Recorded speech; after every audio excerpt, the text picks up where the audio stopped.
समुद्र मंथन में भगवान शिव ने ही क्यों पिया विष। अमृत के लिए देवता और दैत्य में छिड़ा था युद्ध। समुद्र मंथन में सबसे पहले हलाहल विष निकला। जब देवता और दानवों को कोई उपाय नजर नहीं आया तो सभी मिलकर देवों के देव महादेव के पास सहायता मांगने पहुंच गए। तब स्वयं देवों के देव महादेव ने ही इस हलाहल विष को पीने पिया। क्षीर सागर में देवताओं और राक्षसों ने मिलकर अमृत की प्राप्ति के लिए समुद्र मंथन किया। जब मंथन शुरू हुआ तो सबको आखिर उस अमृत की तलाश थी जिसे पाने के लिए देवता और दानवों में होड़ मची हुई थी। ऐसे में दोनों ने परस्पर मंथन जारी रखा। इस मंथन में सबसे पहले क्लाकुट नामक विष, जिसे हलाहल कहा जाता है, वो विष निकलने के बाद 14 तरह के अद्भुत रत्न प्राप्त हुए, जिसमें सबसे अंत में अमृत निकला।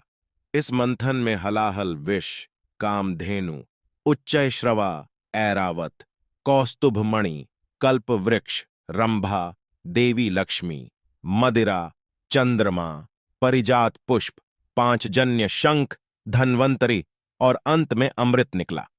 इसके गंध और निकल रही तीव्र ज्वाला से सभी देवता तथा राक्षस बेचैन होकर त्राहिमाम करने लगे। इसे कहीं फेंका नहीं जा सकता था। इसका तेज इतना था कि समस्त सृष्टि का विनाश हो सकता था।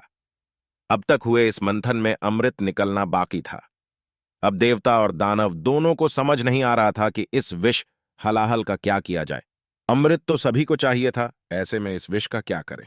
इस बात की चिंता दोनों पक्षों को सता रही थी। जब देवता और दानवों को कोई उपाय नजर नहीं आया तो सभी मिलकर देवों के देव महादेव के पास सहायता मांगने पहुंच गए।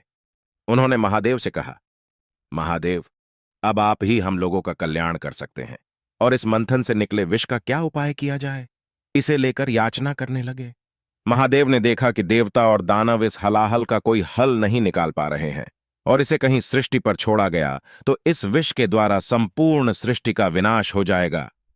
इसे ना तो किसी राक्षस में इतनी क्षमता थी और ना ही देवों में इसे ग्रहण करने की ताकत। तब स्वयं देवों के देव महादेव ने ही इस हलाहल विष को पीने को पिया। महादेव ने उस विष का प्याला लिया तथा एक पल में ही संपूर्ण विष को मंद मंद मुस्काते हुए अपने कंठ में उतार लिया। कंठ तक आते आते भगवान महादेव का कंठ नीला पड़ने लगा। इसे देख माता पार्वती ने महादेव के कंठ पर हाथ रख दिया और उस विष को नीचे उतरने से रोक लिया, जिसकी वजह से वह विष महादेव के कंठ में ही रुक गया। इस विष का प्रभाव इतना ज्यादा था, महादेव का कंठ नीला पड़ गया। तब से महादेव को नीलकंठ महादेव के नाम से पुकारा जाने लगा। जब महादेव विष ग्रहण कर रहे थे, इस दौरान इसकी कुछ बूंदें पृथ्वी पर गिर गई, जिसे सांप बिच्छू जैसे विषैले जंतुओं ने ग्रहण कर लिया। इसलिए तो महादेव को तीनों लोक का स्वामी कहा गया है।